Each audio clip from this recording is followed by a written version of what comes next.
mundo interior é um problema de todo mundo.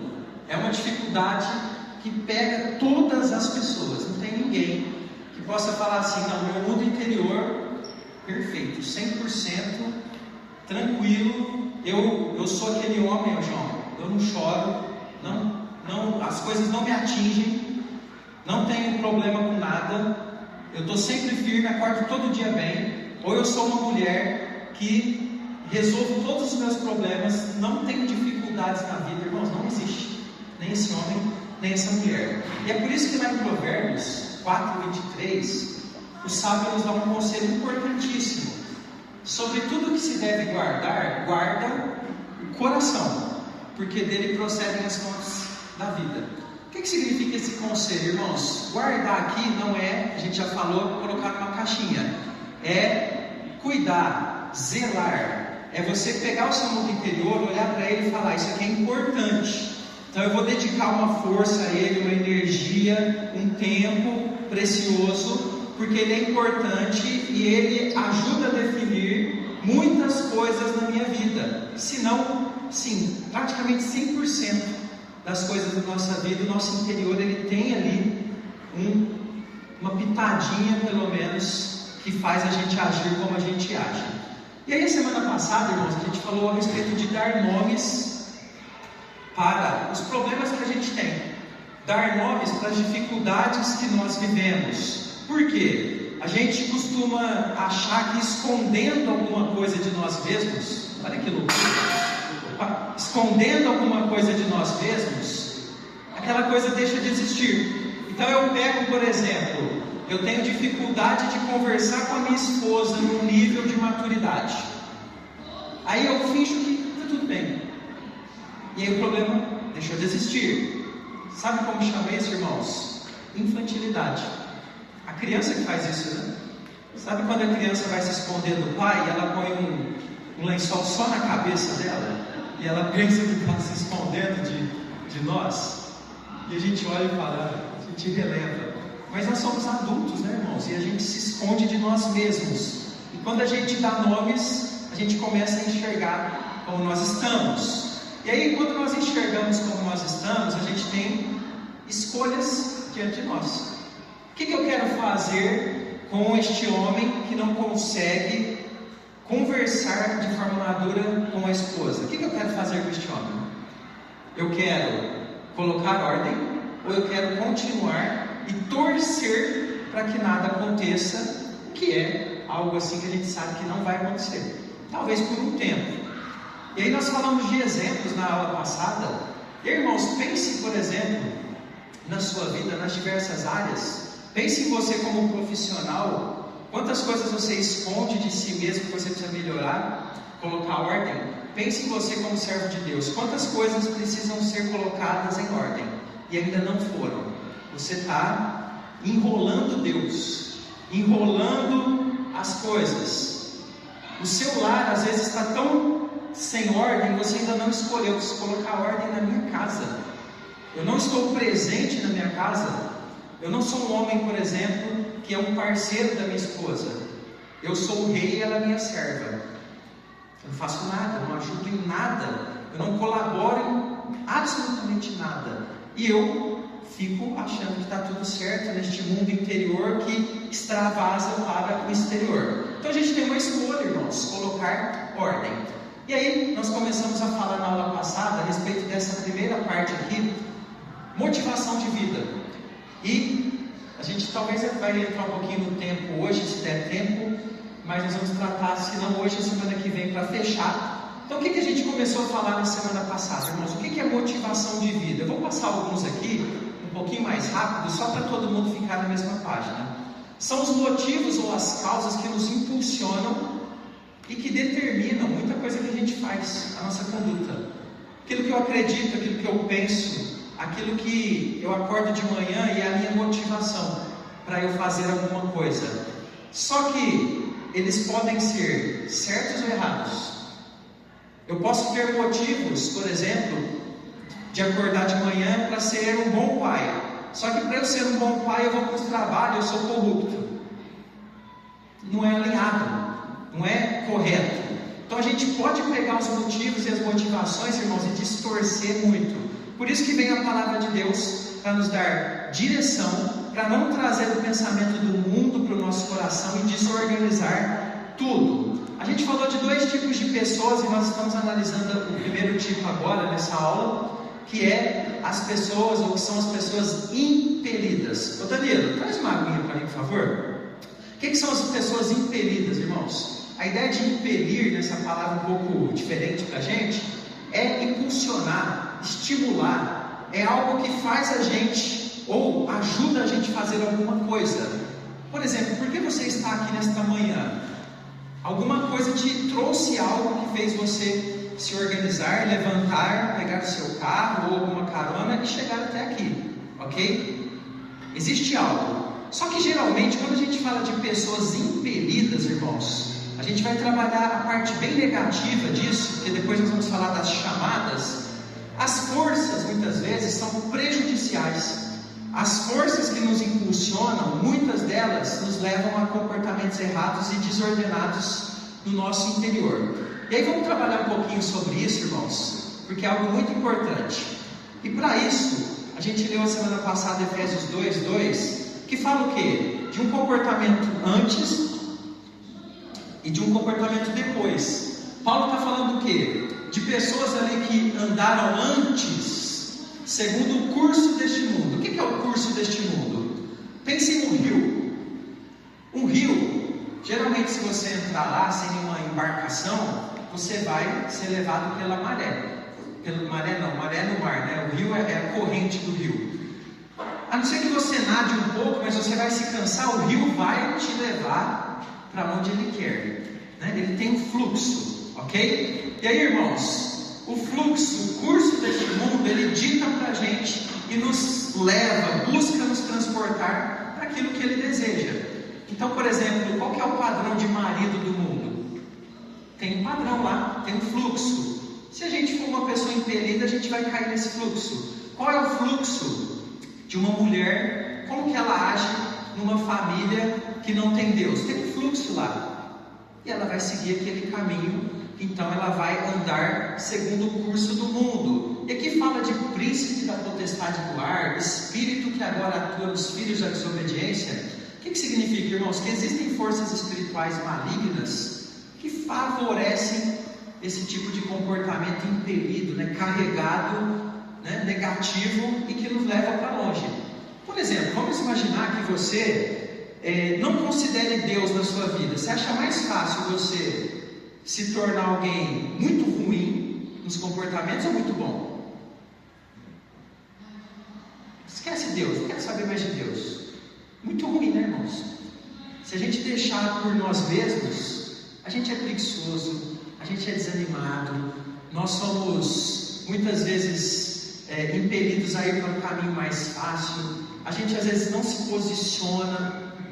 E aí, é característica desse tipo de pessoa que a gente precisa entender e falar: não, eu não quero ser mais esse tipo de pessoa. Ok, vamos pegar algumas características aqui para a gente trabalhar. A pessoa impelida, irmãos, ou seja, levada por algo, ela está quase sempre estressada.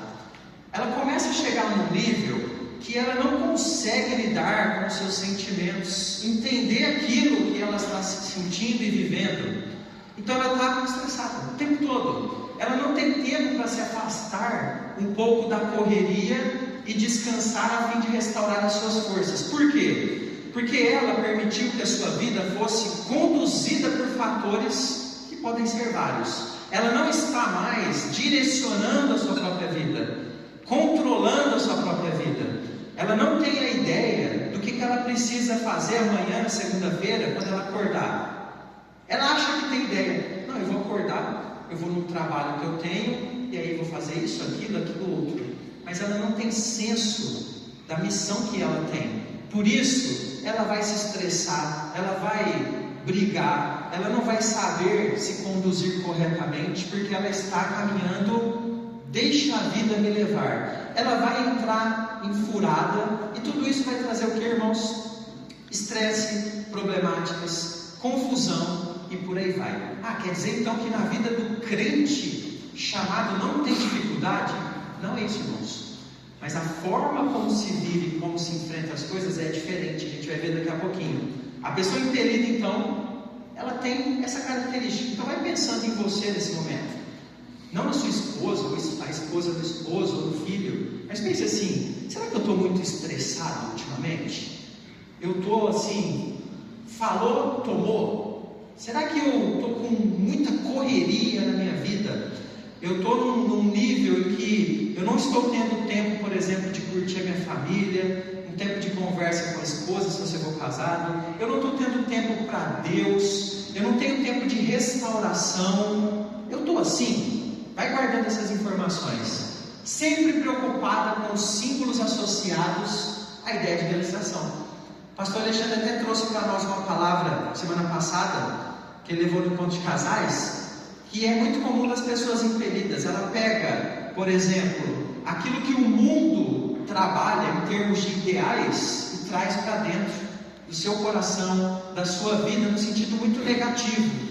No sentido de que, por exemplo, ela olha a esposa olha para o esposo e pensa, não, mas ele tem que ser assim, assim, assim, porque ela trouxe conceitos que não são de Deus para o coração dela, e ela começa a se confundir toda com essa questão.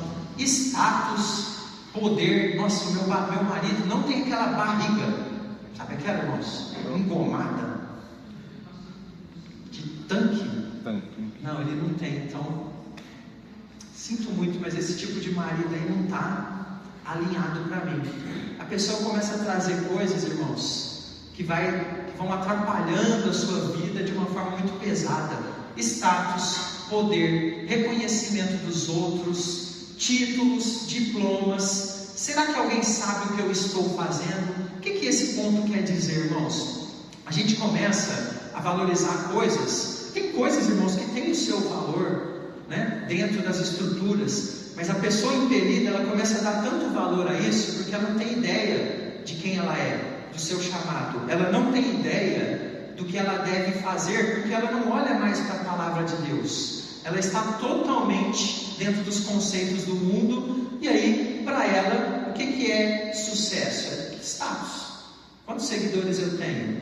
Poder? Poxa, ninguém está falando aqui que a minha comida que eu fiz estava ótima. Não que as pessoas não possam elogiar, mas aquilo para ela se torna o grande objetivo dela fazer o alimento no seu lar. Ela começa a se confundir demais com relação a essas coisas. Geralmente se acha dominada por uma descontrolada busca de superação.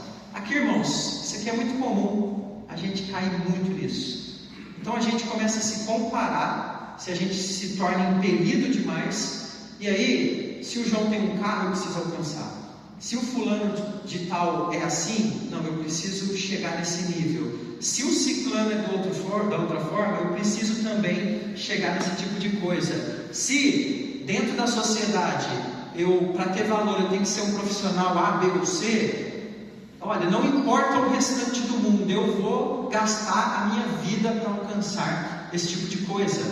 Por isso ela fica o quê? Ansiosa, inquieta, insatisfeita consigo mesmo, porque ninguém é Deus, ninguém é o super poderoso. Tem pessoas que destacam, mas não são todos, são exceções. Tem pessoas que são normais, como nós somos aqui, e está tudo bem, né? Não tem nenhum problema nisso, mas ela começa a ficar numa busca de superação por causa de uma ambição descontrolada. Percebe, irmãos, que aqui nós temos uma pessoa que ela não sabe exatamente quem ela é, qual a sua missão, para que Deus chamou ela não tem ideia, ela quer só buscar coisas grandiosas, coisas maiores e maiores e maiores, e começa então a desequilibrar o seu mundo interior de uma forma muito grande. Não sei se você sabe, mas o número de suicídios entre pessoas muito ricas é muito grande, não é pequeno, e de problemas mentais também.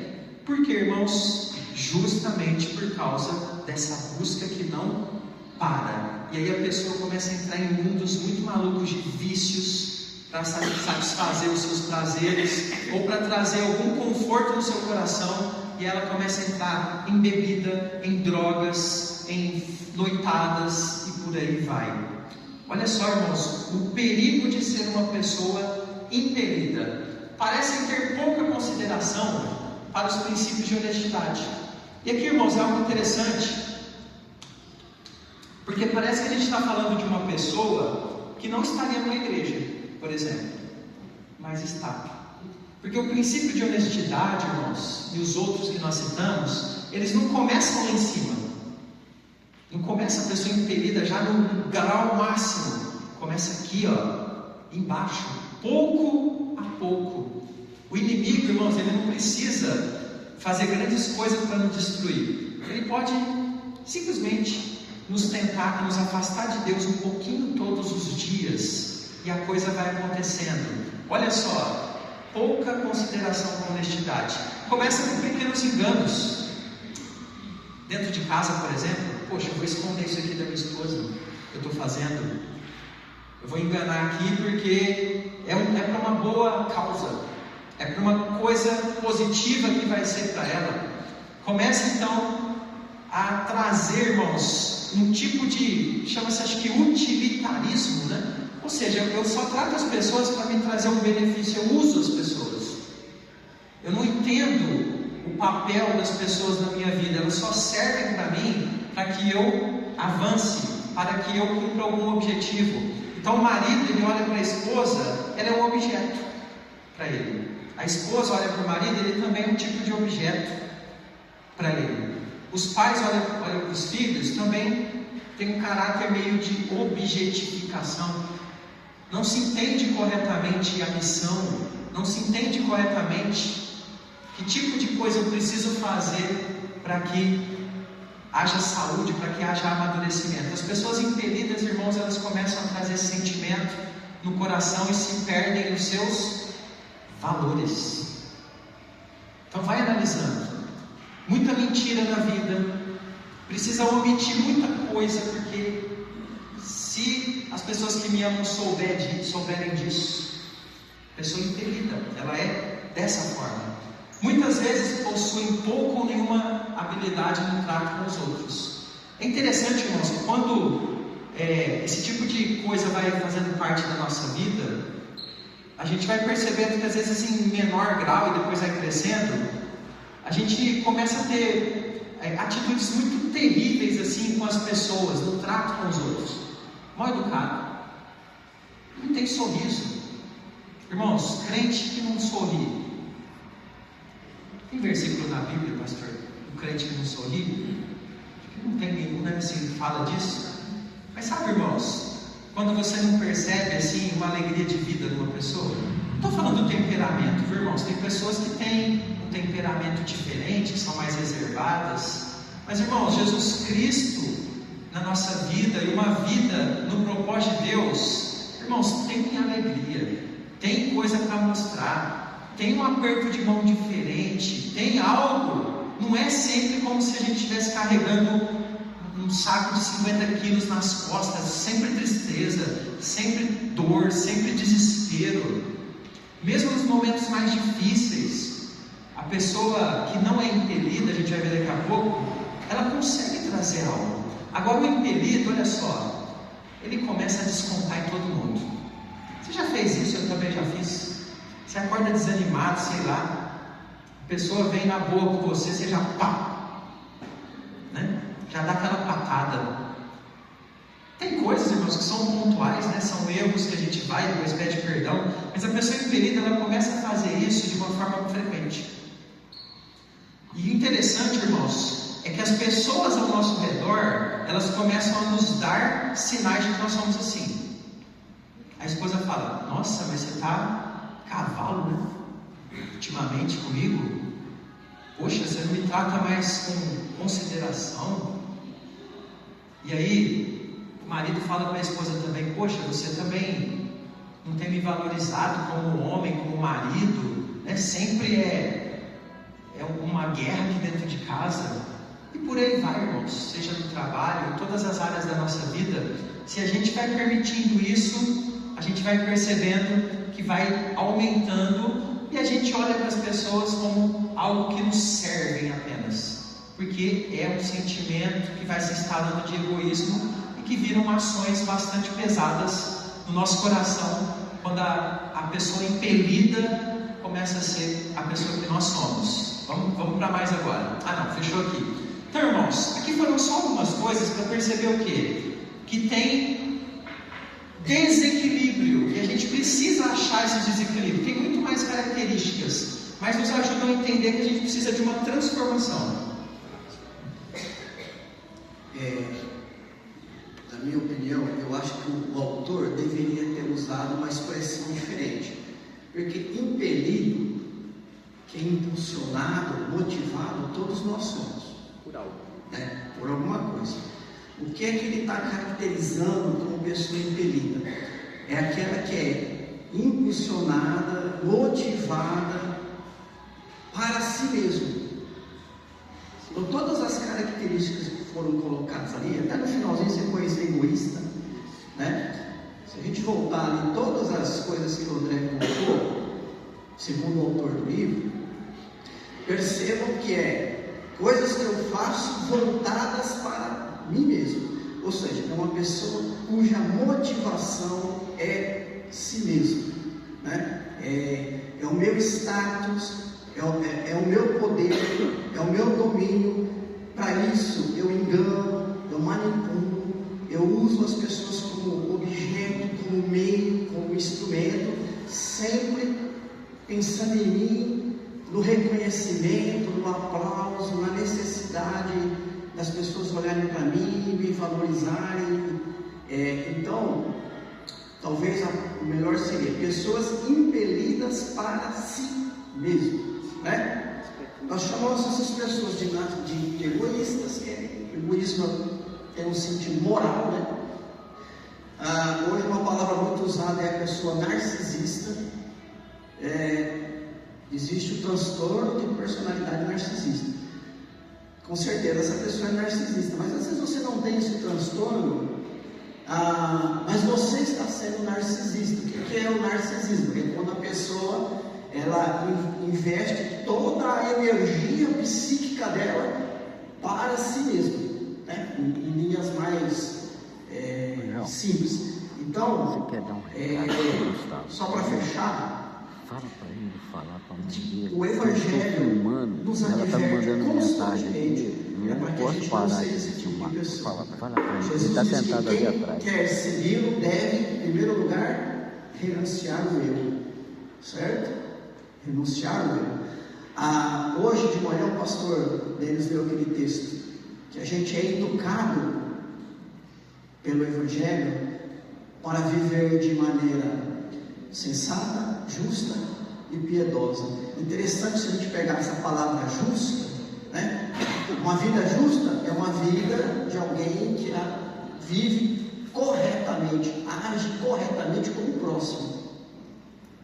E piedade diz respeito da nossa vida correta em relação a Deus. Então é justamente a gente deixar de si mesmo para tanto investir na nossa vida no próximo como a Deus, que eu acredito que vai ser a característica da pessoa chamada, né? Então só para a gente pensar, ser impelido nesse caso negativo, essas forças prejudiciais, segundo o Evangelho, é quando a gente vive voltado para si mesmo. Perfeito, é isso mesmo que o pastor colocou. Irmãos, é uma briga diária. Por quê? Porque uma das características do pecado em nós é o egoísmo. O egoísmo ele é algo que é muito forte na natureza pecaminosa. Então a gente sempre vai ter que lutar, e por isso Jesus falou ali de cruz, de negar a si mesmo, porque vai ser algo diário. Tome a sua cruz, ele fala dia a dia e me siga. Então eu vou ter que arrumar muita coisa na minha vida todos os dias, porque às vezes eu não sou também uma pessoa impelida no sentido assim, eu sou uma pessoa instalada impelida, ou seja, isso já se tornou 100%, mas tem uma semana da minha vida que eu estou impelido, porque eu desorganizei meu coração, porque eu não estou buscando a Deus, porque de alguma forma eu me permiti que esse tipo de coisa me dominassem. Aí eu precisava me tratar essa semana. É por isso, irmãos, uma das coisas que eu penso, que Deus sempre nos manda estar juntos em comunhão, buscando o Senhor, ouvindo a palavra, porque, irmãos, toda semana a gente vai precisar de um chamado de Deus, de uma palavra, de algo que Deus fala, né, de forma especial, porque a gente precisa disso para trazer a consciência. Por quê? Às vezes eu estou vivendo no automático, não que eu seja uma pessoa impelida 100%, só que eu me esqueci de cuidar dessa área, e eu estou vivendo. Eu não sou uma pessoa ruim, eu sou de Deus, sou de Jesus, mas eu descuidei. Vou pegar aqui um exemplo fácil de entender, do casamento. Estou trabalhando muito, eu descuidei, e aí Deus, você está impelido aqui, isso aqui que você está fazendo, vamos resolver, vamos trabalhar, vamos mudar isso aí. Deus vai trabalhando em nós muito através da palavra. Então, eu acho que isso também é importante, a gente tem essa consciência, né, de que faz parte da nossa natureza pecaminosa. Vamos lá, peguei um exemplo aqui. Apóstolo Paulo. O apóstolo Paulo, irmãos, anteriormente uma pessoa impelida. Ele tinha até algumas intenções positivas no sentido daquilo que ele acreditava antes de se converter. Começa a perseguir a igreja de Cristo e começa então a causar muitas problemáticas. E aí ele fala essa palavra em 2 Timóteo 1,12: por isso estou sofrendo essas coisas. Todavia, olha aqui, tem um porém. Não me envergonho, porque sei em quem tenho crido, e estou certo de que Ele é poderoso para guardar o meu depósito até aquele dia. Irmãos, a pessoa chamada, ela tem um forte senso de quem ela é e daquilo que ela precisa transformar na sua vida, melhorar, como o Tiago bem colocou, o pastor bem colocou, né? Identificar este egoísmo e começar a trabalhar dia a dia nele. E isso, irmãos, independente do que eu estou sofrendo. Qual que é, às vezes, o pensamento errado que nós temos? Agora, eu estou num momento difícil da minha vida, agora não dá. Depois que Deus me ajudar a resolver isso aqui, aí eu vou trabalhar nessas questões. O que é isso, irmãos? É um jogo que a gente faz com a gente mesmo para jogar para frente, para jogar o problema para depois. Por quê? Nunca vai ter, irmãos, um momento certo, perfeito dentro da nossa mente que eu vou estar convencido, não, agora dá para eu fazer. Eu sempre vou achar uma desculpa.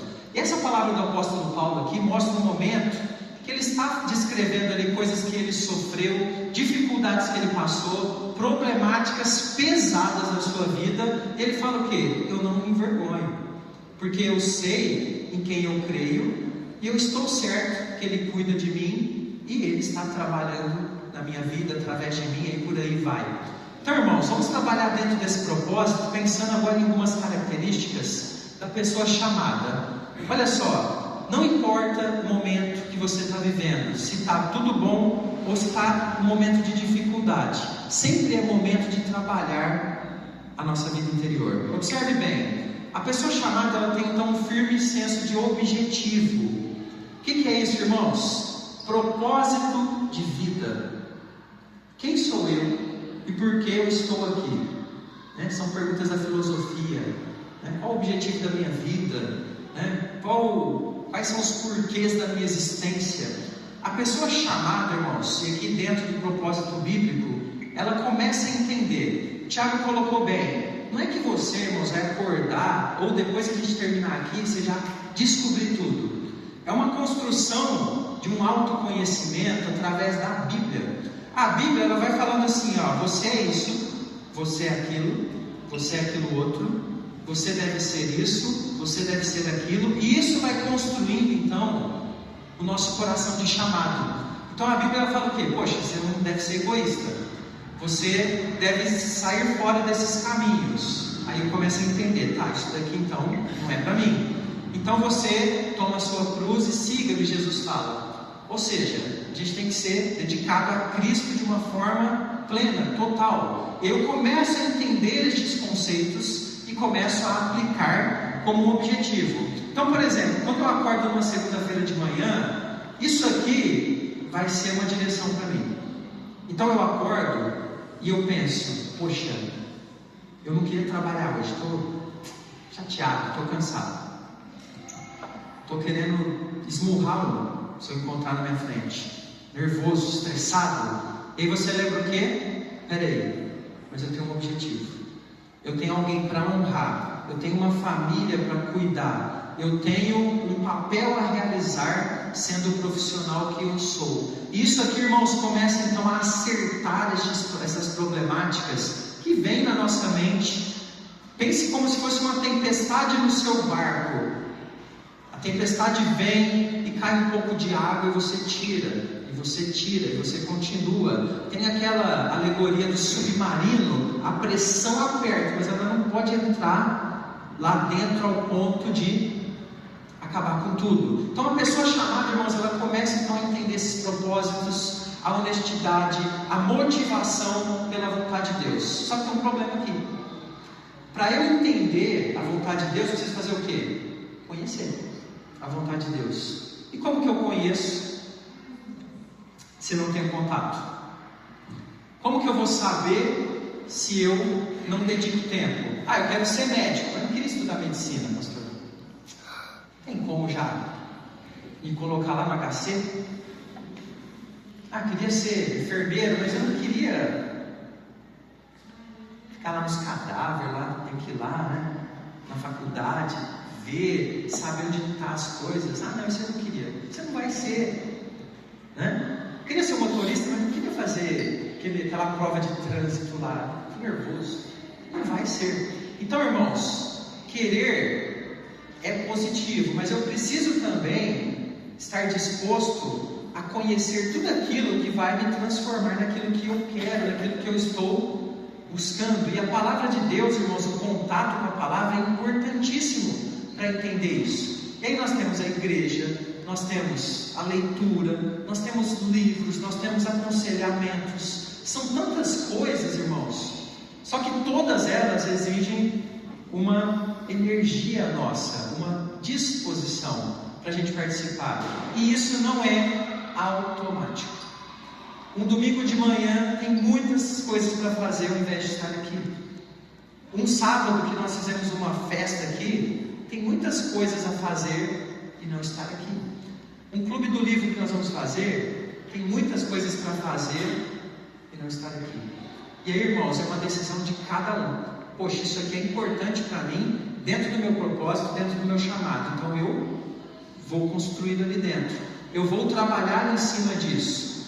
Poxa, eu preciso orar mais, porque eu preciso ter mais comunhão com Deus. E a comunhão com Deus, a Bíblia diz que ela traz calma e paz ao nosso coração. E a Bíblia diz de uma paz que excede todo entendimento. E eu quero essa paz, então eu tenho que orar.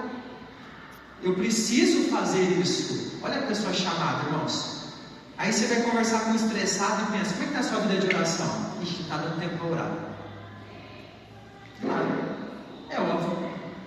Por isso que está desse jeito. Não está organizando ali, o estresse está desorganizado. Não que a gente não vai ter picos, irmãos. Estou falando aqui daquela pessoa que vive essa vida. Tem semana que você vai estar estressado, outra você resolve.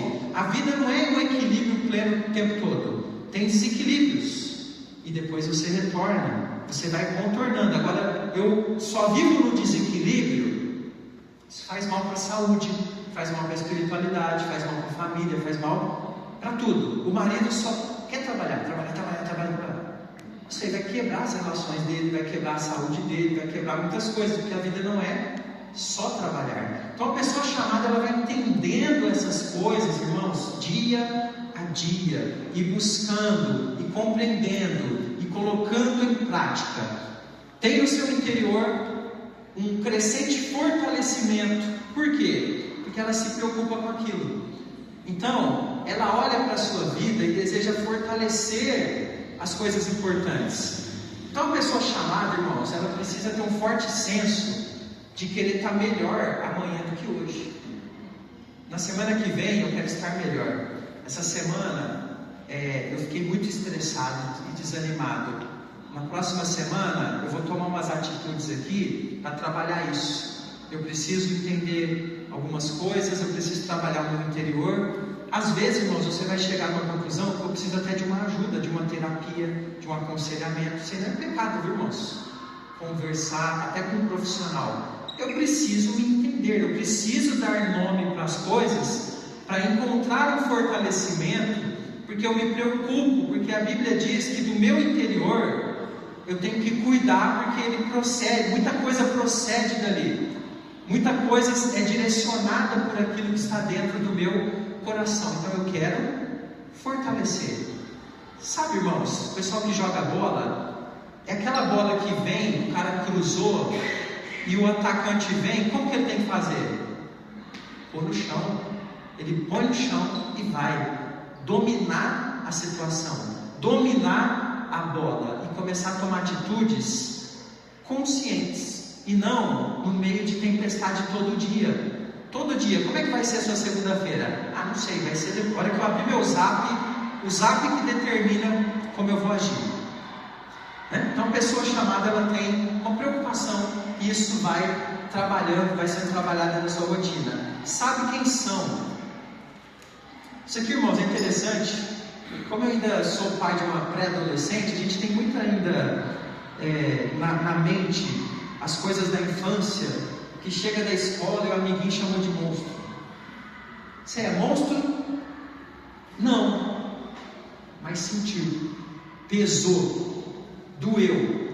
Por quê? Porque ainda está se construindo. Mas tem adultos, irmãos, que não falam para o pai que está vivo lá ainda: pai, me chamou de monstro meu chefe. Mas lá no coração, ele começa a acreditar no que as pessoas dizem que ele é.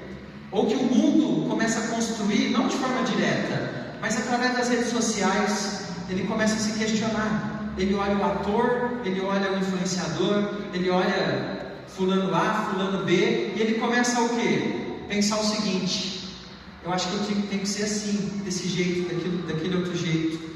De uma forma negativa, não de uma forma de inspiração.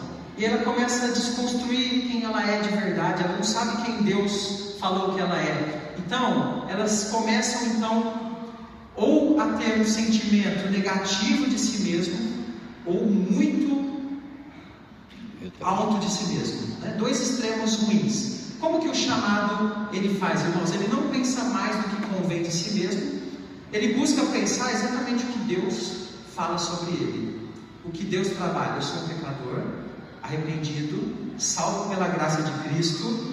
Eu vou imaginar uma pessoa aqui, eu estou buscando meu dom espiritual, eu tenho orado para servir a Deus, eu tenho lutado para ter contato com a palavra, para ser um homem de oração.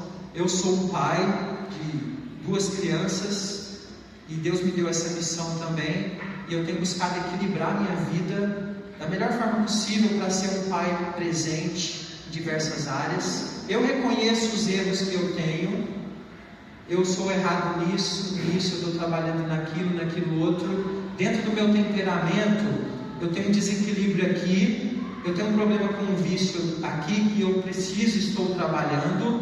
Percebe, irmãos, uma pessoa chamada, ela vai construindo algo com maior controle, e tudo isso na dependência do Senhor. São características importantes. Sabem que é um compromisso firme. Deixa eu consultar meu horário, está ótimo. Sua vida não se abala quando o exterior se altera. Você pode voltar ao slide? Volto. Pode passar para você. Eu acho que é uma coisa assim, aprendizagem com experiência, né? Quando você falou, busca não pensar mais em si mesmo, de si mesmo do que convém. Eu acho que é importante a pessoa se sentir também, nesse caso que convém, valorizada por ser escolhida, por ser criada por Deus, sentir-se ser alguém, né? Porque às vezes a gente tem aquela ideia de que eu só tenho que pensar no outro e não em mim, e a gente esquece daquilo que o próprio Jesus disse, que a gente tem que amar ao próximo como nós mesmos, né? Então, de que forma que eu me amo para eu poder amar o meu próximo? Então, assim, olhar para si mesmo e se valorizar como um ser que foi criado e escolhida por Deus, dentro do que convém. Então, também é conveniente isso dentro do equilíbrio, é claro. Mas a gente não pode, não penso em mim, eu sou insignificante, eu não sirvo, não sei o que, Então, é importante a gente tomar cuidado com isso e se valorizar, né, diante de quem nós somos para Deus. Verdade. E tem até aquela síndrome também do Messias, né? Da pessoa que também acredita que assim, ela se anula porque ela tem que, salvar todo mundo. E não é isso, né, irmãos? A gente foi criado por Deus e a gente precisa ter um equilíbrio de valorização, de autovalorização, como a Luísa bem colocou, porque senão, irmãos, também não tem como. Se eu olho para mim mesmo e penso assim, eu sou um zero, eu sou um caco, eu sou uma porcaria, só coisa negativa, como que eu vou, né, trabalhar as outras coisas ali do chamado, né? Vai ficar difícil, vai ficar meio mentiroso, porque eu nem valorizo a mim mesmo. Então é importante realmente esse equilíbrio a gente considerar, ok? É uma fase importante.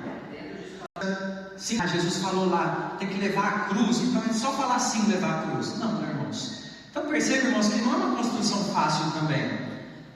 Precisa ter uma análise para entender muitas as situações de vida, para a gente saber quando dizer sim, quando dizer não. E onde que vai aprender isso, irmãos? A igreja é um ótimo lugar, irmãos, onde a gente é abençoado, conversa, aprende, porque a vida não vai ensinar isso para a gente de uma forma positiva, não. Vamos seguir um pouquinho para a gente fechar. Sabem o que é um compromisso firme? O que significa isso aqui, irmãos? Significa construir um coração que ele é mais resistente, irmãos, um pouco mais forte.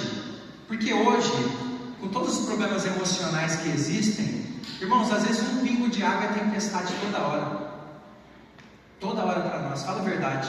A gente anda num estresse tão grande que às vezes acontece uma coisa, furou o pneu do carro, acabou minha semana.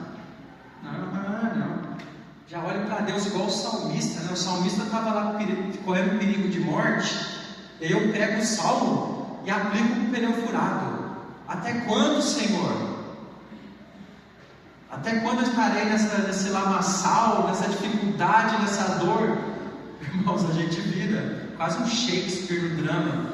Por quê? Porque a gente está à flor da pele. Então a gente precisa retornar um pouco, irmãos, alguns passos atrás, entender o que está acontecendo com a gente, perceber se a gente consegue resolver sozinho, às vezes a gente precisa de ajuda, e aí a gente começar uma construção nova de interior. E aqui, o compromisso firme, irmãos, ele é uma característica da pessoa que está mais equilibrada. Por quê? Porque a pessoa que está mais equilibrada, ela soube dizer ali o sim, ela soube dizer o não, ela soube posicionar melhor as coisas na sua vida. Então, ela é uma pessoa mais firme nos seus compromissos, naquilo que ela assumiu. É uma pessoa que você vai poder contar mais, por quê? Você sabe que ela não vai se abalar por qualquer coisa, né? Ela vai conseguir lidar com as questões da vida e entregar algo positivo dentro da missão dela. É o que a gente espera. Por exemplo, o que você espera de um pai maduro? É um pai que aconselha o filho, é um pai que sabe ler as situações, mas às vezes, irmãos, o filho está aconselhando o pai ultimamente, em algumas coisas. Às vezes o filho tem que falar para o pai está todo desorganizado. Então, compromisso firme, e aqui em todas as áreas da vida, viu, irmãos? É compromisso dentro do lar, com os próprios filhos, de trabalho e por aí vai. Atendem o princípio da mordomia. O que é o princípio da mordomia, irmãos? Administração. Irmãos, se tem um problema que aparece muito quando a gente está lá no egoísmo, ou impelidos por coisas totalmente equivocadas, longe da vontade de Deus, é uma administração caótica das coisas da nossa vida. Ou seja, tem desadministração, Luísa? Tem essa palavra? Acho que não, né? Sei lá. A gente cria, sei lá, um negócio assim, bagunçado, irmãos, complicado. Então olha só, Deus confiou para mim bens. Como é que estão os bens? Tá loucura. Aí eu ponho a culpa no governo, no fulano de tal, no banco. Mas e você? Não tem nada nisso daí. Você não administra nada, não resolve nada, não organiza nada. Tudo foi os outros. E E aquele sapato lá que você passou no cartão e não precisava? Foi quem? A gente começa, irmãos, a bagunçar essa área também. Dons.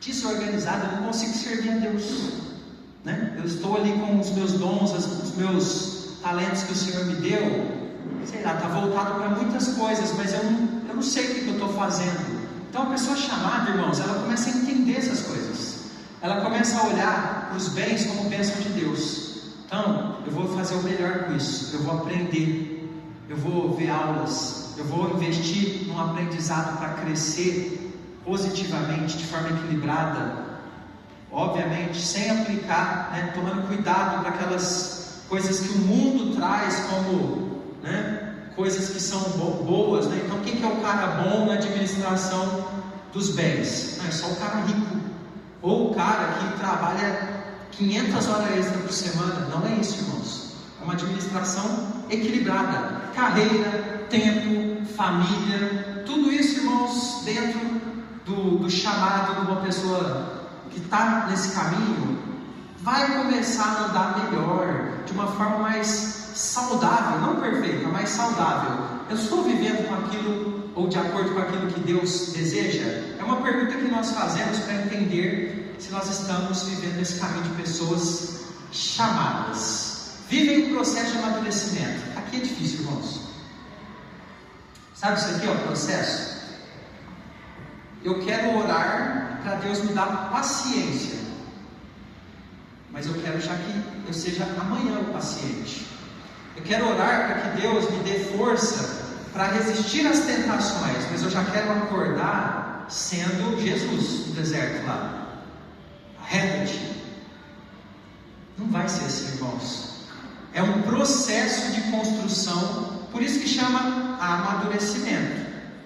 A fruta amadurece de hoje para amanhã? Não. É milagre, né? É um processo lento, devagar, mas que está acontecendo. Essa é a questão. O problema, irmãos, é que como a gente quer um milagre, a gente não faz o negócio acontecer em um processo. Ok, eu quero viver uma vida legal com a minha esposa. Poxa, eu vejo uns casais tão legal, amorosos e tal, eu queria viver. Tá, o que você está fazendo para isso? Estou orando. Um passo. Mas e aquela loucinha lá? E uma organização de um passeio, uma organização de conversas, de comunhão, de intimidade? Está fazendo isso também? Poxa, eu não estou. Então veja que o processo de amadurecimento ele não está acontecendo. É como se a gente pegasse uma planta, a gente quer plantar que ela cresce, sei lá, eu joguei lá na terra e estou torcendo para dar certo. Não vai dar certo, né, irmãos? Então o processo ele é vivido pelas pessoas chamadas. Ela não tem medo de processo, medo de santificação, medo de conversas difíceis. Ela tem evidentemente o sentimento humano, mas ela quer aquilo para a vida dela. Ela acha que é importante, baseado no que Deus quer, baseado no chamado. Percebe, irmãos, algumas características para a gente fechar nossa aula? Como que eu vou ser essa pessoa então? Como ser a pessoa chamada? Primeiro, é preciso dar nomes para a forma como eu penso atualmente e vivo. Identificar sinceridade consigo mesmo. Você não vai vir aqui no microfone e falar, eu sou preguiçoso, igreja. Não, é você e Deus. E às vezes, claro, você vai pedir perdão para algumas pessoas. É necessário às vezes um ato de coragem desse tipo. Mas você, a gente já trabalhou isso, dar nomes. É aqui que começa, irmãos, uma transformação, juntamente com a palavra, juntamente com a ação do Espírito Santo, e a coisa vai encorpando. Identificação, dar nomes. E também, irmãos, isso aqui é até um recado para os homens. A gente precisa aceitar que a gente tem muitas sensibilidades na nossa vida. O homem às vezes ele se engana achando que ele é o forte, o bom, que ele tem que ser o perfeito. Não somos, irmãos, nenhum de nós. A gente precisa dar nome para os nossos erros com sinceridade. Não é porque a gente viveu lá no passado, numa família que era de um jeito, né, que a gente tem que carregar, falando as coisas negativas, que a gente tem que carregar aquele comportamento. Não, mas o meu pai era assim, ele fazia assim. Pega as coisas boas sobre o seu pai e aplica. E as coisas que não eram positivas e bíblicas, você muda, você transforma, você reconhece que você está agindo de forma errada. O que motiva os meus atos? Por que eu estou fazendo isso? Por que eu vou trabalhar? Por que eu estou com essa esposa? Por que eu quis me casar? Por que eu sou um pai hoje? O que eu tenho, como eu sou? O que motiva eu acordar de manhã? Sabe, irmãos, fazer muitas perguntas. Esse método de reflexão é muito importante. Quais as razões que me levam a agir como eu tenho agido? A gente já falou um pouco sobre isso. Por que eu estou tão estressado? Por que eu não estou conseguindo ter uma vida com Deus? Por que eu estou sendo vencido por um vício A, B ou C? O que está acontecendo dentro do meu coração? O que eu preciso trabalhar? Será que eu consigo trabalhar sozinho isso? Será que não seria interessante eu marcar uma call? Ô pastor Alexandre, vou marcar uma call aí com você? Uma conversa, uma ligação? Pastor Denis, ou com algum irmão experiente? Poxa, acho que eu vou conversar com o Olinto. Ele já é um pai assim, de muito tempo, tem experiência. Será que ele pode dar umas dicas para mim? Estou com essa questão aqui. E se eu precisar e for para o bem, vamos fazer, para a gente entender e avançar. O que eu espero obter com os meus atos? Sabe, irmão, sonhar é uma capacidade que Deus nos deu, e às vezes a gente usa pouco, ou às vezes a gente usa de uma forma bem aquém do que podia. A gente pode sonhar, irmãos, aquilo que a gente quer buscar. Daqui um ano eu quero algo diferente para a minha vida. Daqui um ano eu quero estar em paz com a minha esposa numa viagem em determinado lugar, né? Curtindo o nosso casamento. Sabe por quê, irmãos? A fase de vida que a gente vive, ela passa muito rápido. E se a gente não toma essas posições, a gente perde coisas que depois talvez a gente não vai poder fazer mais. Então, por exemplo, o casamento que você tem agora, com 10 anos de casamento, não vai ser o mesmo com 30 anos de casamento. A energia é outra, o corpo é outro, a mente é outra. E a gente vai perdendo a oportunidade de fazer o melhor, de buscar algo maduro e saudável, e isso não volta mais muitas vezes, essa oportunidade que nós temos. Então, eu preciso sonhar um pouco mais como crente, em todos os aspectos da vida, vida espiritual. Poxa, eu queria sentir mais a presença de Deus. Sonha, Senhor, eu quero mais do Senhor, eu quero mais a Tua presença, eu quero entender mais. O que eu preciso fazer? Vamos pensar no primeiro passo, no segundo passo. Qual a minha reação se tudo fosse retirado? Essa aqui é uma pergunta interessante, irmãos, que ela leva a gente meio que a pensar no caso de Jó.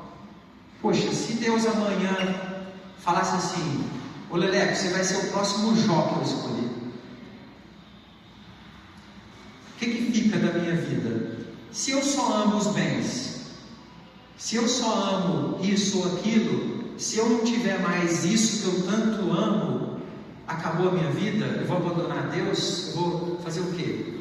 Como vai ser a minha atitude? Eu preciso construir, irmãos, uma mentalidade que não está ligada nas coisas, que está ligada mais em Deus, nas relações que eu tenho. Por quê? Porque coisas podem ser perdidas e o que sobra depois. Então, a pessoa chamada, ela faz essas reflexões até filosóficas para entender um pouco como ela está e melhorar. Busca em Deus a direção para uma vida de obediência aos propósitos do Senhor, claro, né? Ou será que eu estou buscando outras coisas?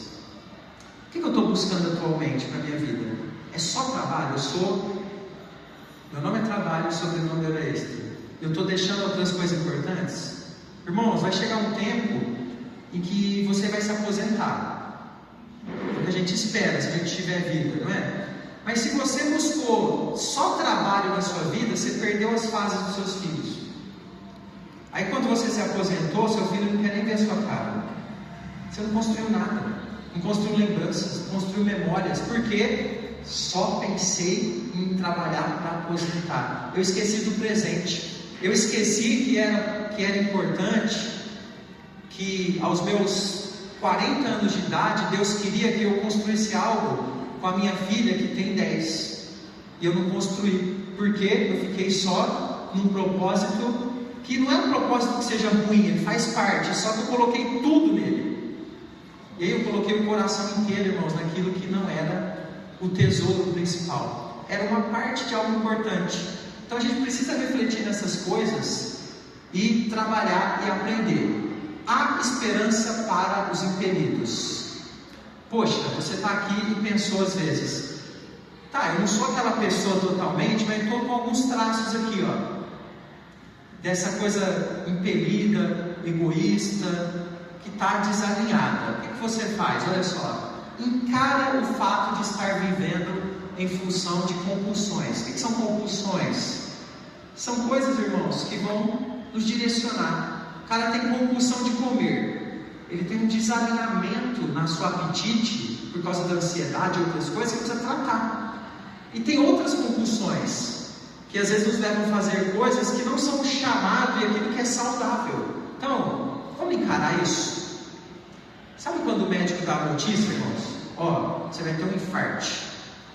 Se você não mudar agora, você vai morrer daqui a tanto tempo. Tem que mudar, tem que encarar a situação de frente. Então vamos lá, o que precisa fazer? Esteira, musculação, metade do prato é verdura, 1/3 é carboidrato, o resto proteína. Então vamos lá, vamos fazer esse prato, vamos realinhar, vamos deseducar o paladar errado e colocar um paladar correto. Encarar o fato, analisar friamente motivações pessoais. Eu preciso analisar, por que eu estou assim? Por que eu estou trabalhando tanto? Qual que é a minha motivação? Eu tenho medo, porque eu passei fome. Vamos tratar isso daí? Vamos ver algum material? Vamos conversar? Porque eu tenho uma limitação no meu coração, porque eu passei fome, eu tenho um trauma.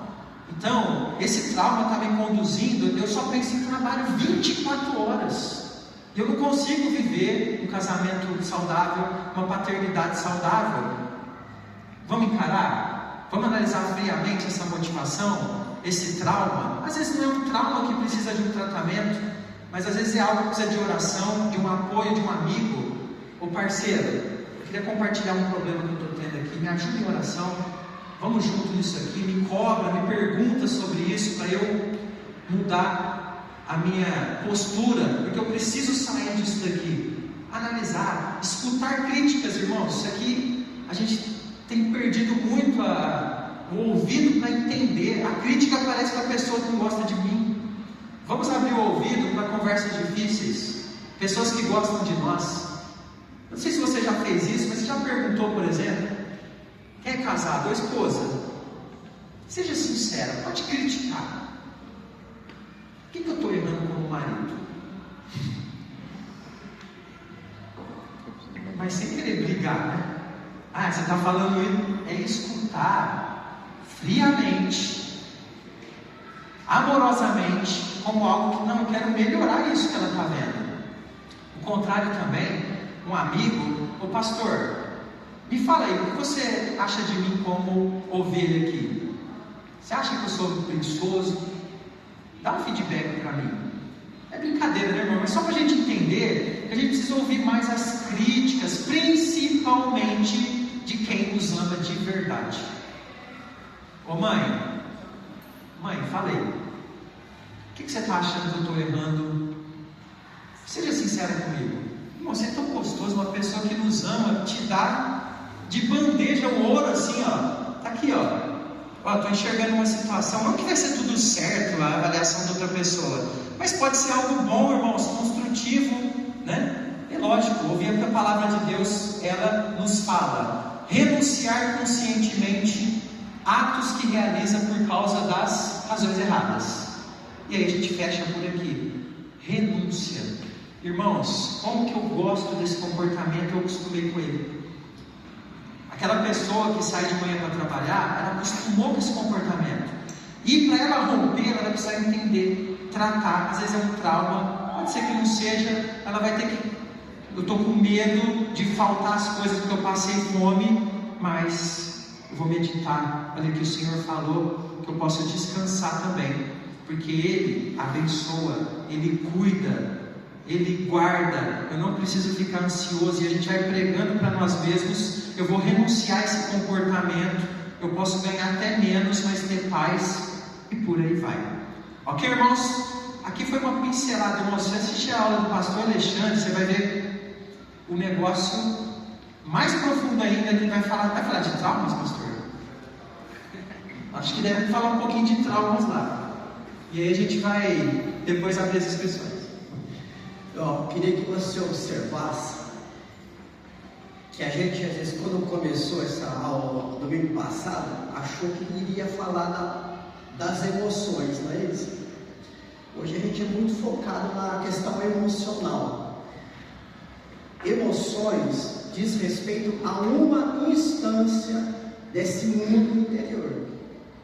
A vida interior, ou o mundo interior, ele é complexo de ser entendido, mais complexo do que o corpo, eu acho. Porque quando a gente fala de mundo interior, vida interior, nós temos várias instâncias. Por exemplo, a instância emocional, a instância racional, a instância moral. Tudo isso é um complexo de coisas, né? A gente pode falar da instância do consciente, a instância do inconsciente, né? Então, essa vida interior, ela é complexa. E se a gente tem algum distúrbio, algum problema, alguma desordem, que é a tese do livro, né? Se a gente tem alguma desordem no mundo interior, o sintoma é aquilo que a gente sente, é o emocional. Então talvez você esteja com problemas emocionais, aí é ansiedade, tristeza, angústia. Nós estamos falando de coisas emocionais. Mas veja que a proposta do livro, nessa primeira parte de falar de pessoas impelidas e chamadas, não foi apresentar soluções para questões emocionais. Ele não tocou em emoções. Quando nas pessoas impelidas, ele falou de pessoas que são egoístas, narcisistas, egocêntricos, voltadas para si mesmo. Isso não é emocional. Nada disso é emoção. O egoísmo não é coisa emocional. E nas pessoas chamadas também não falou nada de emocional. Ali, falou de sentido, falou de significado, falou de propósito, falou de identidade, de valores, de espiritualidade cristã. Isso também não é emocional. Isso diz respeito a uma outra instância, porque além da instância emocional, racional ou da consciente e inconsciente, nós temos uma outra instância onde estas coisas ficam, e é ali que a Bíblia trabalha, ok? Então, hoje, acredita-se que as pessoas estão doentes emocionalmente e precisa tratar a situação emocional dela, mas nem toda pessoa, e talvez a maioria, ela não tem um problema emocional. O emocional é o sintoma e não o problema. Há uma coisa que vem antes disso, é algo que é anterior a isso, que precisa ser tratado. Mas se a gente fica só no sintoma, é como se você está com febre e está só tomando dipirona ou paracetamol. Você não está curando, né? Você está atacando o sintoma, esperando que o seu corpo mesmo reaja, porque às vezes ele mesmo consegue reagir. Então você está atacando o sintoma, mas o seu corpo pode estar atacando a infecção. Mas às vezes o corpo não dá conta da infecção. Você precisaria tomar o quê? Um anti-inflamatório, um antibiótico, alguma coisa nesse sentido. Aí você está atacando a causa. Muitas vezes nós tratamos o problema emocional, o sintoma, com paliativos, e quando a gente para com esses paliativos, o problema continua lá, volta. Agora isso é uma jogada da indústria farmacêutica, porque parte das pessoas que tomam remédios para problemas emocionais, elas não precisariam tomar esses remédios. Porque o problema não é emocional, o emocional é um sintoma. Eles teriam que tratar a causa. Mas se a pessoa não trata a causa, ela está tomando um remédio, um psicoativo, para tratar a questão do sintoma. O que acontece quando ela para? A indústria farmacêutica, ela quer criar pessoas dependentes. É a indústria uma das mais ricas do mundo. Se você entrar nas empresas mais valiosas da Bolsa, Bolsa onde se negocia ações da Europa, você vai encontrar as principais farmacêuticas lá. Bilhões de dólares. As indústrias farmacêuticas têm mais dinheiro do que países. O país onde foi inventado ainda, criado essa caneta emagrecedora, acho que é Ozempic, coisa assim. Monjaro. Não sei se foi na Alemanha, foi aqueles países ali. Chegou a alterar o PIB do país, que é a riqueza. Isso, um próprio médico que eu consulto falou isso para mim. Criticando o próprio médico, falando, realmente a indústria farmacêutica tem interesse em manter as pessoas presas a esse tipo de coisa. Lógico, tem pessoas, não estou falando que não é preciso tomar remédio, pelo amor de Deus, estou dizendo que tem pessoas que ela deveria seguir outra linha, certo? E aí que entra a Escritura, porque a gente fala assim, mas a Bíblia não fala de psicologia, e tem gente que tenta psicologizar a Escritura e dá problema, dá mesmo, porque a Bíblia não trata, ou não é focada no sintoma emocional, ela é focada em outra coisa, que diz respeito à nossa natureza. Por isso que a Escritura tem um poder muito maior do que qualquer outra dessas coisas da ciência humana. É assim que a gente tem que ler as Escrituras. Então, pense aí, realmente, quando você for investigar o seu problema, você vai começar pelos seus sintomas. O que eu estou sentindo? Porque isso é mais fácil. Estou me sentindo estressado, ansioso, impelido, como diz aí, Mas tenta cavar mais fundo. Cava mais fundo. Para que você possa encontrar de fato, aquilo que está na raiz do problema, ok? E busque nas Escrituras isso. Eu quero só terminar dizendo o seguinte, que ao mesmo tempo que a Escritura mostra qual é o problema da natureza humana, ela também apresenta um Deus que nos ajuda a lidar com essa natureza humana. Tem uma frase de Agostinho, que para mim resume bem isso, e eu lembro dela todos os dias. Dá-me o que ordenas o que quiseres. Ou seja, essa frase está dizendo que aquilo que a gente precisa fazer para viver segundo a vontade de Deus, Ele ordena, mas a mesma coisa, ao mesmo tempo que Ele ordena, Ele também nos capacita. É aquilo que se chama graça. É a graça de Deus conosco. Pela graça de Deus, a gente consegue essa transformação, essa vida chamada. Então, você vai conseguir, porque Deus está te ajudando. Você não vai conseguir se você ficar de bracinho cruzado, mas você vai conseguir porque Deus está ajudando você. Obrigado, André. Desculpa tomar esse leitinho de vocês. Acho que amanhã já tem o link, pastor? Passado? Acho que vai sair amanhã, irmãos. No grupo lá, fica olhando lá. Acho que vai ter umas 25 vagas, pastor. Umas 25 vagas. E aí você vai poder, você que deseja ir para a sala. Vou colocar de pé, irmãos, vamos finalizar.